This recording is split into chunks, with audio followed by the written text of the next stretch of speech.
Dahil nga tinupok ng apoy yung ating hanap buhay, ito'y hindi na natin pakikinabangan. Kaya pinapunta ko yung aking mga kaibigan na ito'y maaari pa raw nilang mapagkakitaan tong mga bagay na to. Kaya ito'y pagkakaloob natin sa kanila. Ano bang dapat niyong gawin dyan, boss? Rubber bushing to, boss. Rubber bushing, saka rubber damper. Ayun pala yung gagawin nila dito.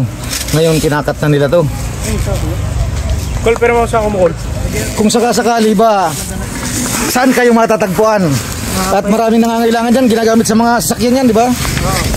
Payatas, space, rubber bushing. Block 7. Ayun, mga rubber bushing pala gagawin nito.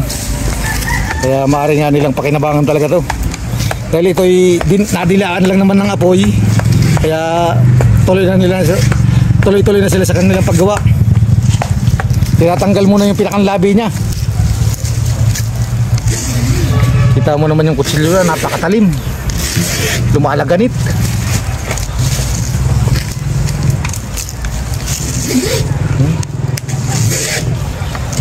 Sa isang piraso, mga ilang segundo yung gagawin yan?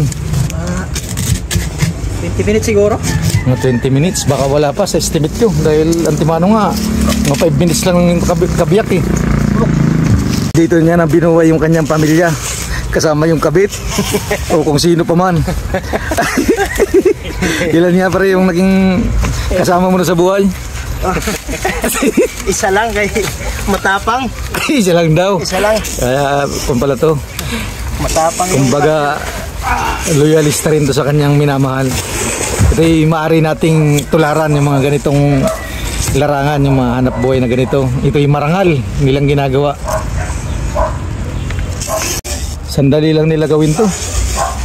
Siguro nga sabi nga nila mga pinakamalayo na yung 20 minutes, pero sa tingin ko hindi nga abot tong ganun yung isang gulong. Para sa akin mga 10 minuto matagal na yun. Estimate ko lang na yan. Ayan ba, hindi naman ba yan lumambot dahil nadilaan ng apoy? Medyo lumambot siya. Medyo lumambot din ng konti. Pero tatanggalin pa naman yung pinakang niyan, di ba? Yung pinakang balat pa. Alisin ba yun? Linisin. Lilinisin pa naman yan, kaya okay lang pala yan. Ang importante lang naman dyan yung pinakang nylon niya, di ba? Yan yung pinakang nylon niya. Kasi yun yung matibay talagang rubber bushing na tinatawag nila. Ito nabaliktad na yung kabilang side dito, nadali na.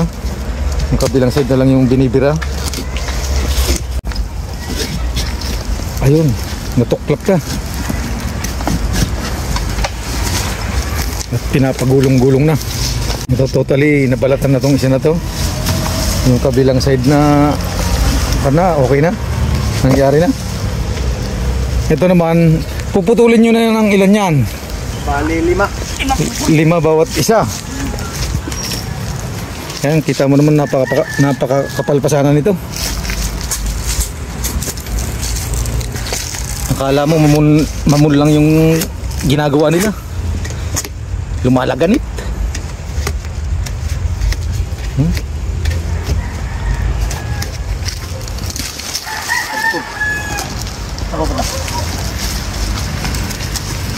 At saka naman yan itutuwid na.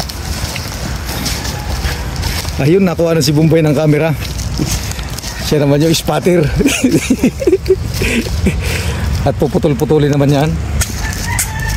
Paglilimayin nga daw ng bawat isa.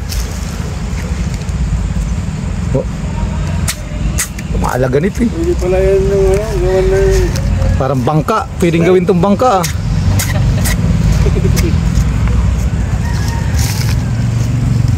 Ilang taon mo na nga yan boss ginagawa sa buhay mo?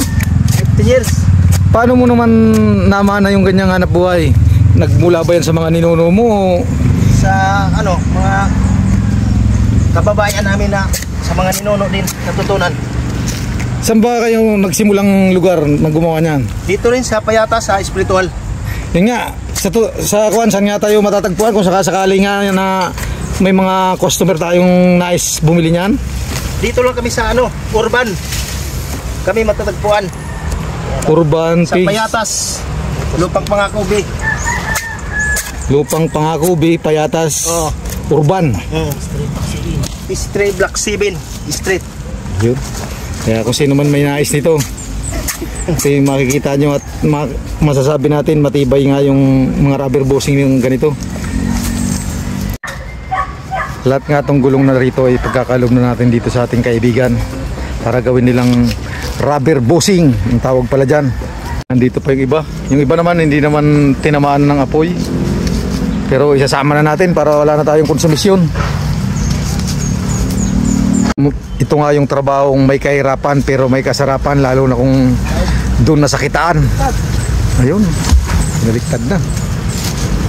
Kakapal pa sana nito. Ito pwede pa, maibenta sana natin ng medyo mahal to kung hindi nasunog to, kaya naapoyan. Makikita mo naman yung klase nya. Ito yung kakapal.